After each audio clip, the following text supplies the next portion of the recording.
Hey everyone, it's Robin, R's Island Crafts, and welcome to my studio. Today I want to talk to you about the special tools that we can purchase to make our sewing and our quilting life easier. Now, if you're a quilter, you know the value of that perfect 1/4 inch and how sometimes we can all struggle to get that until we learn our machine and we learn our tools and figure out our style. Well, I want to show you a tool that's going to help you with that perfect 1/4 inch seam. It's also a great tool to use for when you're making half square triangles, flying geese, stitch and flip, different quilt blocks that have that basic same technique where we draw a line down the center. Now we either stitch on that line or we stitch a 1/4 inch on either side. Now, of course, there are the flying geese and the snowball blocks where we just put a piece of fabric into the corner of one of our blocks, and we have a smaller square that we have in the corner that we stitch diagonally, and then we flip it up to create that snowball block. There are a variety of tools and techniques that you can use to get that perfect inch. Today I want to talk about this 1/4 inch diagonal seam tape. Before I show you how this tape works, I just wanted to mention that I put the link to this specific 2-roll pack that I purchased on Amazon in my Whip It Wednesday video for this week. Put a big disclaimer out there and I said, do not buy this tape. I wanted to follow through and do this video, and I do not have time to wait for the proper tape to come in, but I want to show you the problem with this tape. So first let's talk about what should be here and what the benefits are.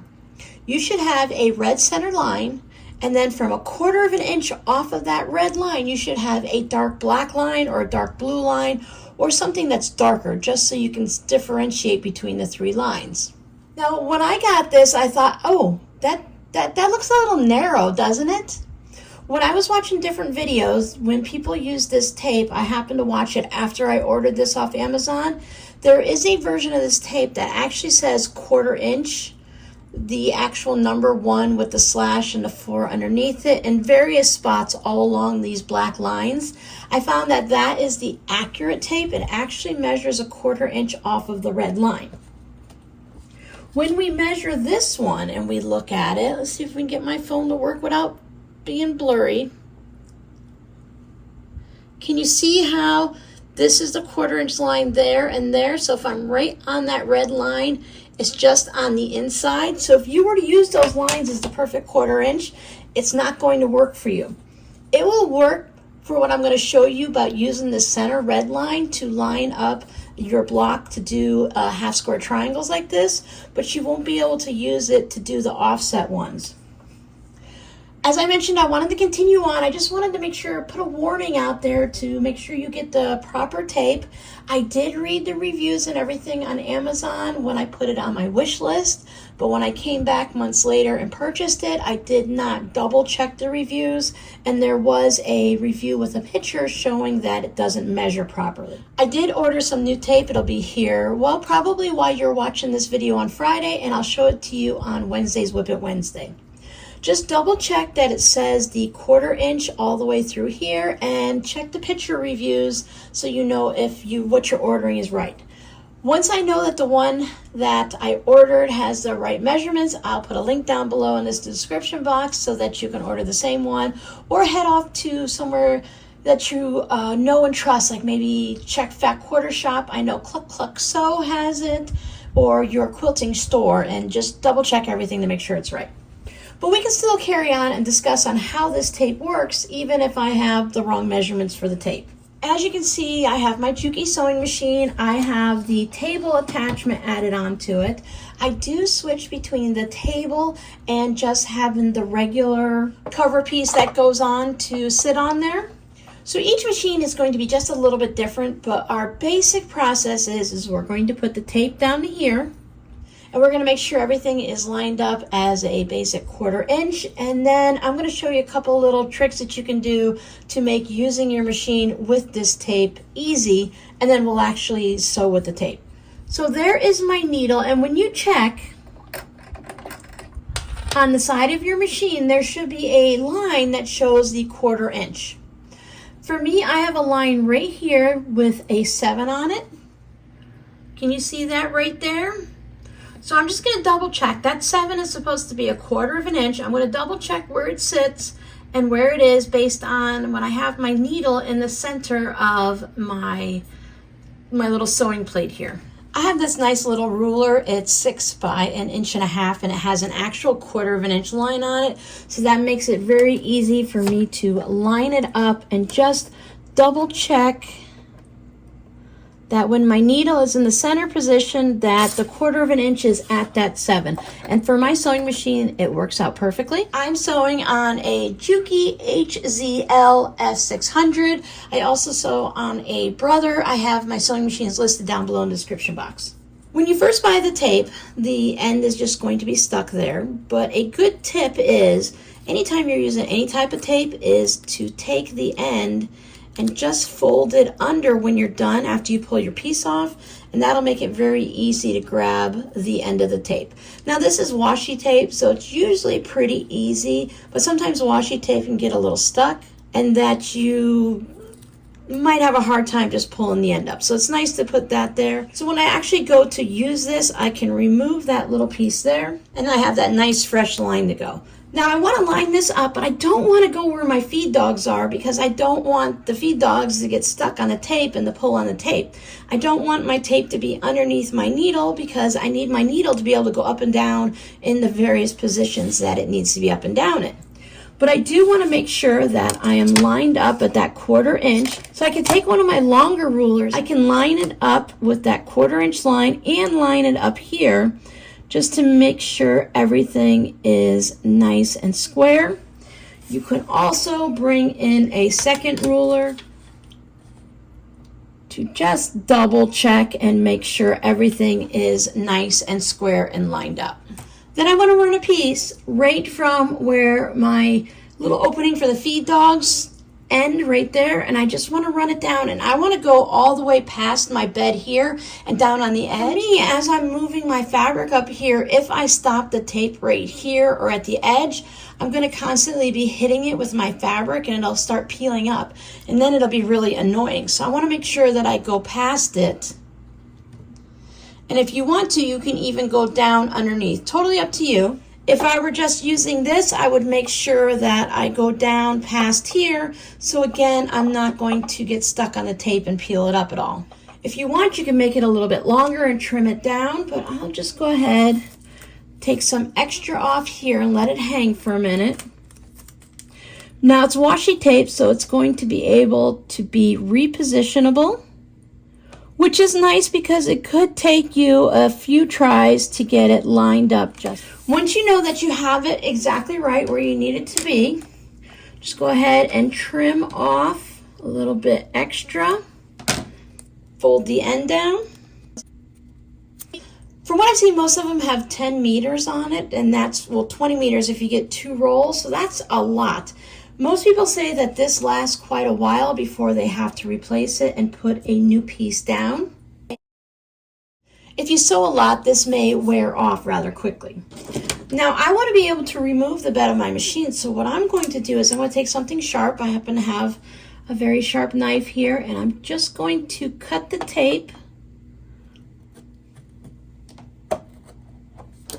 right there so that I can easily remove this, and when I put it back, it'll line up. Now for me, I've got the drop-in bobbin, so I also have to cut along the bobbin cover area so that I can easily remove this every time I go to change my bobbin. Now, if that's too much for you and you don't want to use this all the time, maybe you're only making half square triangles for that Bonnie Hunter New Year's Eve mystery quilt that she does, or you might need 300 half square triangles, you could always put the tape down, work on your project, and when you're done, you can remove the tape. Even if you only remove this portion, you can always leave this one on and then just replace that little bit whenever you need it. And you will have plenty to last you quite a while, even if you remove it all the time. So I just remove it, it stays on there, and I pop it back in, change my bobbin, put it back in whenever I need it. Now we've really done the hardest part now, getting this tape lined up, laid down properly, and cutting out any areas that we need to.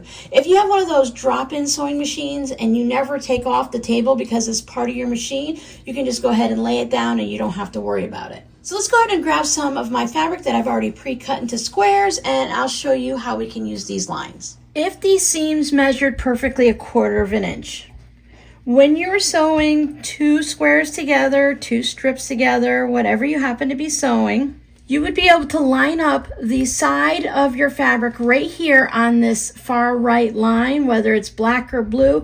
Actually, this one on this one is black, and then it's red and it's blue on the edge. So if you were to line it up right here and to sew, that would supposedly give you that perfect 1/4 inch when this space here measures 1/4 of an inch. This one would be more of a scant 1/4 inch. So if that's what you're looking for, then maybe this is the tape you want to use for any of the project with a scant 1/4 inch. And then the ones that actually say 1/4 inch along these 2 lines would be the one you'd want for your perfect 1/4 inch. Today I am using 3 3/4 inch squares, mainly because that's what my scraps allowed me to cut. I couldn't cut a perfect 4 inch.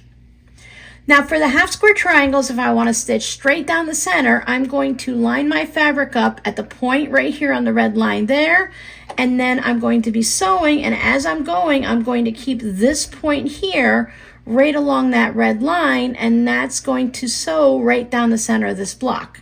I should be following right on that line if this tape and everything is lined up properly.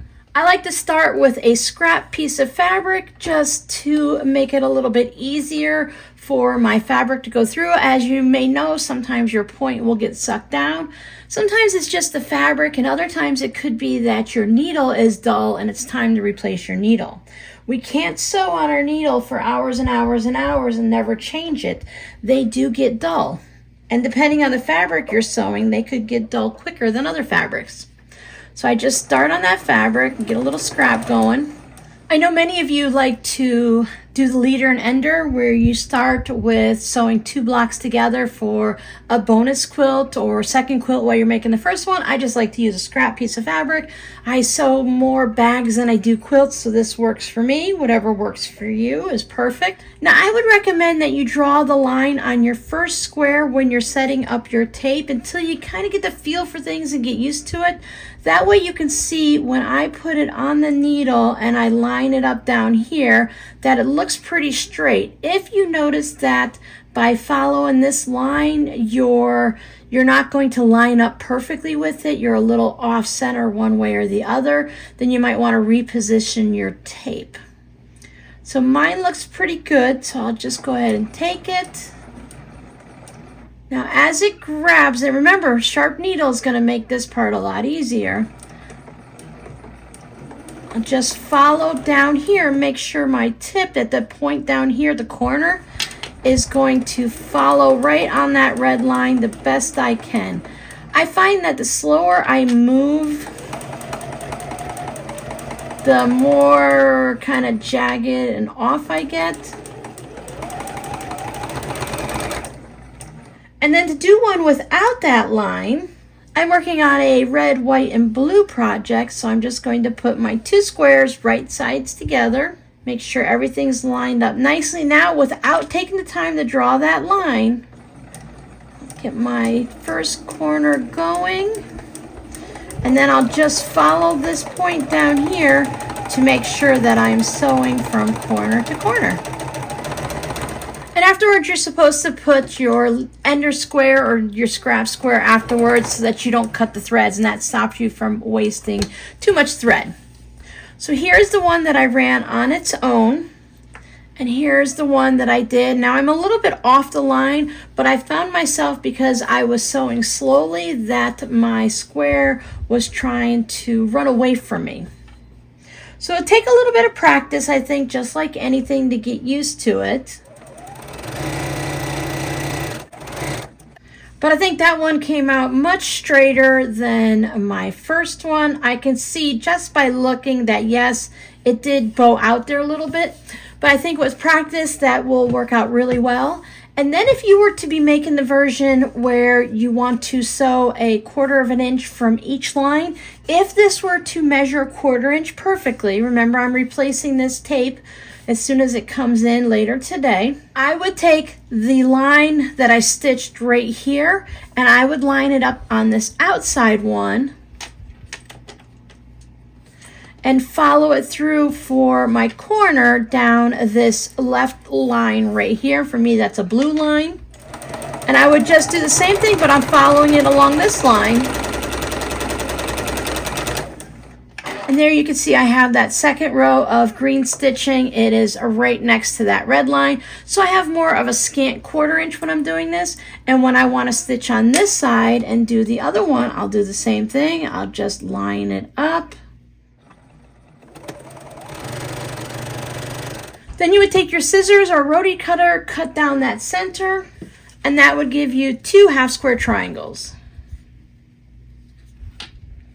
Where when we did this one on the blue guy, we would trim it 1/4 inch from that seam, and then we would just have 1 half square triangle. I think the seam tape, the 1/4 inch diagonal seam tape for sewing is the way it's listed on Amazon, is a really great tool that's going to help us keep everything lined up neatly and to quickly stitch up our half square triangles without taking that extra time to go ahead and draw the line. But maybe you enjoy drawing that line, and if that's the process that you enjoy, go ahead and put in one of my videos. I'll keep you company while you sit there and draw all of your lines for your half square triangles. So your scrappy word for today is tape. Have you ever used this 1/4 inch diagonal tape? Do you like it? Do you use it all the time? Or is it just something that you have been wanting to try and you haven't tried yet? Check down in the description box to see if there is a link to the new tape that I purchased. I will put a picture of it in the community tab once I get it and verify that it is actually 1/4 inch on either side of the red line. And I'll give you a link to the one that I purchased. Otherwise, you can go ahead and check the one by Cluck Cluck Sew. I know hers are actually a perfect 1/4 inch. Or check your favorite online quilting shop and see what they offer. So thanks so much for hanging out with me and for putting up with my oops. I'm sure I am not the only one that has purchased something online that doesn't work the way you thought it would, and you've had to purchase something else. So come back again and see what other tool I have, because I have a few new rulers that I'd like to show you this summer. And if you'd like to suggest something that I should pick up and try, go ahead and put it down into the comment and I will go ahead and find it online and give that a try too. Thanks so much for hanging out with me. I'll see you guys in the next video. Bye.